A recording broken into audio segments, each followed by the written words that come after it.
In 2008, this actually happened to one of my friends, which we'll call her Daphne.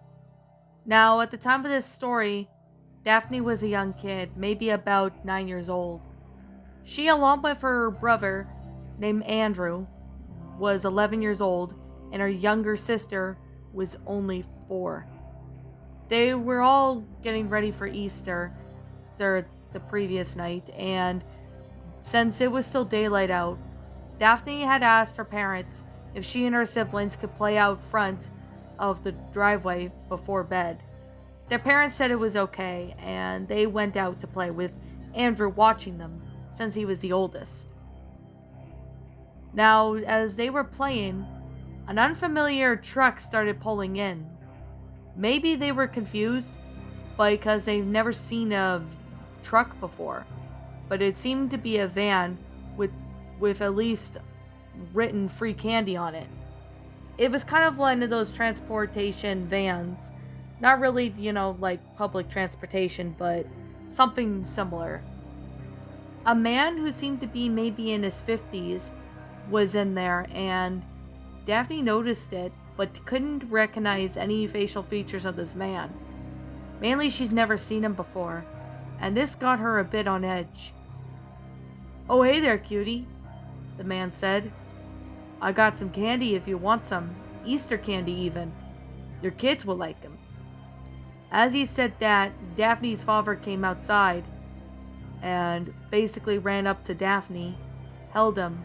Now, his personality was that of a teddy bear, but eventually the man waved at her dad and drove off. Of course, the kids were told to come inside and stay inside the rest of the day. But Daphne had no idea what this man was actually trying to do. Fast forward about maybe 10 years later, the conversation was brought up this incident. Daphne's dad said that this man was trying to lure Daphne and her siblings into the van and possibly kidnap them. Most of the people that knew this man somehow knew he was known for kidnapping kids and doing horrible, disgusting things to them.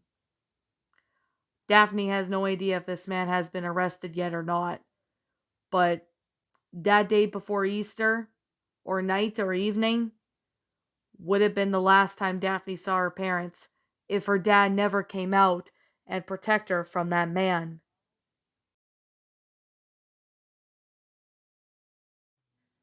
To make this clear, I was a young kid at the time. I might have been maybe 5 or 6.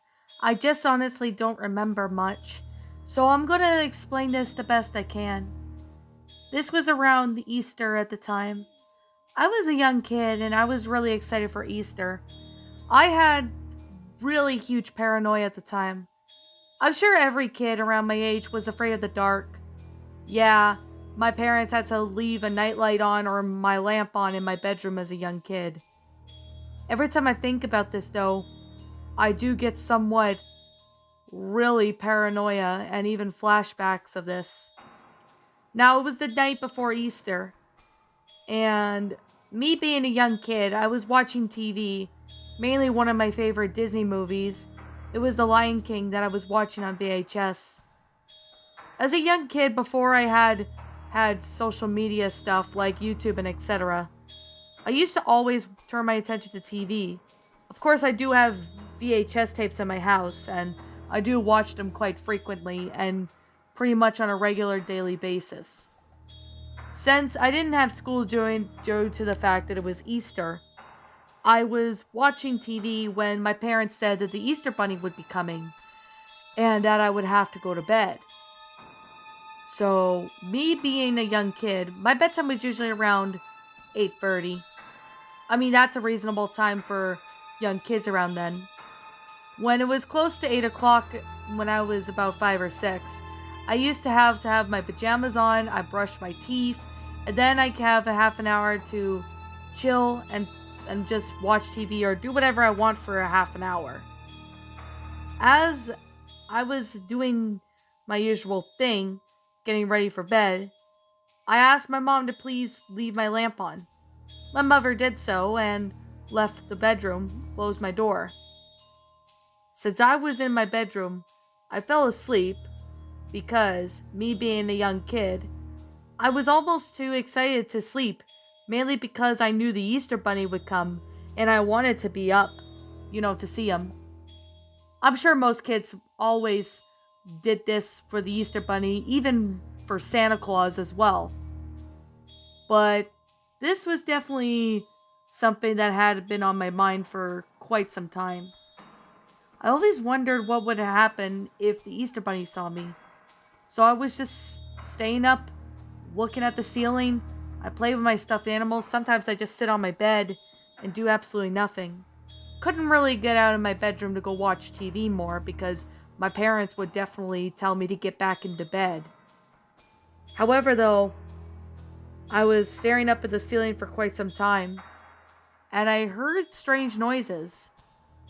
I looked in the closet thinking there's something in the closet. My paranoia was getting the best of me, but there was nothing in the closet as expected. I looked under my bed, thinking a monster would be under my bed, and there was nothing really there. This was definitely been the case for me for quite some time, and I've been having this issue of me trying to get back to sleep for quite some time, actually. So, I eventually fell asleep maybe about an hour later. After staring at the ceiling for some time, I started to get so tired I ended up falling asleep. However, I woke up and I looked to realize I was in my own bedroom. I then walked over to my closet when I saw a black figure mysteriously grabbing me and picking me up and throwing me to my bed. I woke up because I realized that was just a dream.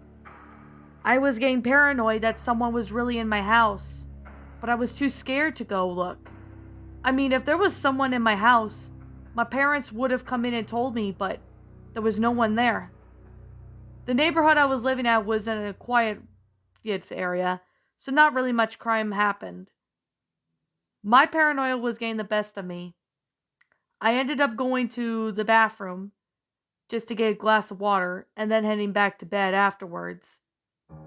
As soon as I was back in the bed, I looked to see the clock that said about 1 in the morning. I sure know for a fact that the Easter Bunny might have already came and went, and I didn't even go to the basement, or at least go to the living room. Mainly because, me being a young kid, I would get in trouble. I just went back to sleep, but I had fears of seeing that black figure in my sleep, or something like that ever happening in my dream again.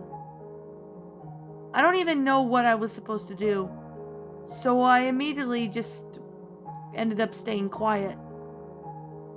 I ended up having a fear and paranoia of someone walking into my bedroom and trying to do God knows what to me. I honestly didn't even know what to do at this point as I was a young kid. So I've been having really messed up dreams. Mainly messed up dreams of someone coming in my bedroom and killing me while I'm asleep, or killing me while I'm not looking. It's always something. I mean, ever since I was a kid, I've been having these kind of issues.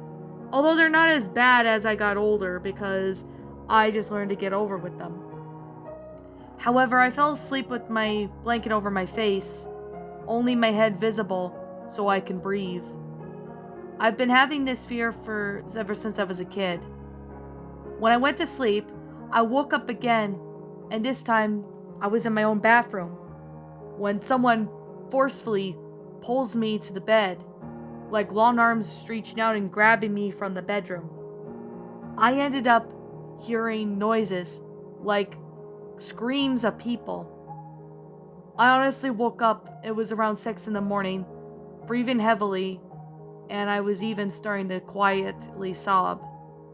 As I was softly quietly crying, my mom was up to check on my brother, but noticed that I was crying, so she asked me what was the matter. I told her about the dreams I had, about somebody coming in, throwing me to places, or even trying to hurt me. I told my mom all of that. She said to me that it was just a dream, as young kids around me tend to have bad dreams more often. I sometimes can't even get to sleep without the risk of having these nightmares. I have to sleep with stuffed animals, as they were mainly my comfort zone, especially when nightmares happen. Now that it's been about almost 20 years now, I'm pretty much turning 24 soon. So, I still sleep with stuffed animals, but I know that dreams can seem somewhat real, but in reality, they're not. They're just your mind playing tricks on you, trying to get you to believe that these things are real when they're not.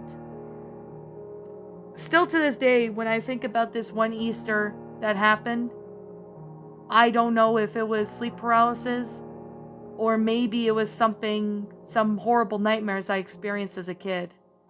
I unfortunately will never know.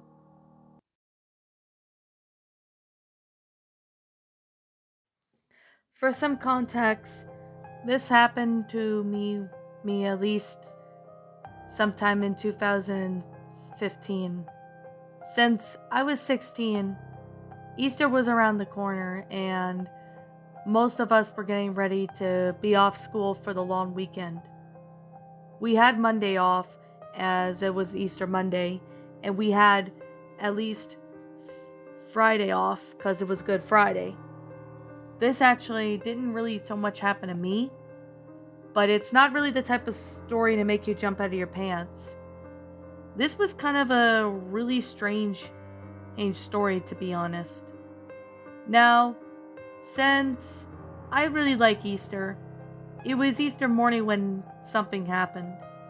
I was getting ready to go riding as it was a riding lesson day after hunting all the eggs and eating some chocolate. But while I was out, my dad was home with my brother and he was doing his usual thing. Usually they were doing stuff for Easter.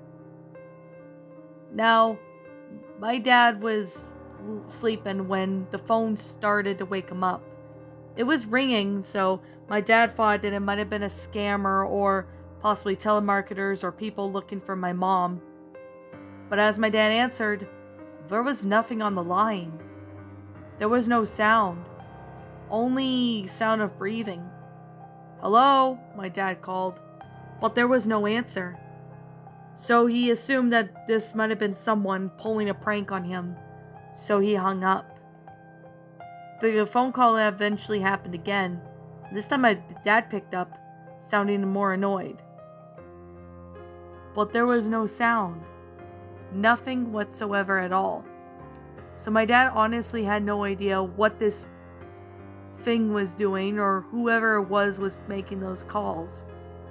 "Whoever's making these calls, it's not funny," my dad said to the man, or whoever it was on the phone, but it hung up. My dad honestly had no idea who it was on the other end, so we ended up hanging up the phone. However, it doesn't end then there though. When my mom and I came home from the barn, I went upstairs to get dressed and change, and even didn't have a shower when the phone happened to ring again. As my dad answered, this call honestly had a man screaming, or at least some distorted scream. It wasn't a cry for help or anything, but it was that of demonic screams. My dad tried to see if it was traceable, but the phone number was not traceable. And my dad looked up where the call came from, and that call, it came from Indiana. My dad tried to call the cops and even try to get at least some form of who this person is, but there was nothing they could do. Still to this day, I think we're all confused as to who was calling us from Indiana. I don't even know if it was a prank or someone doing this just to try to mess with us. But this call or any calls from this man never happened again.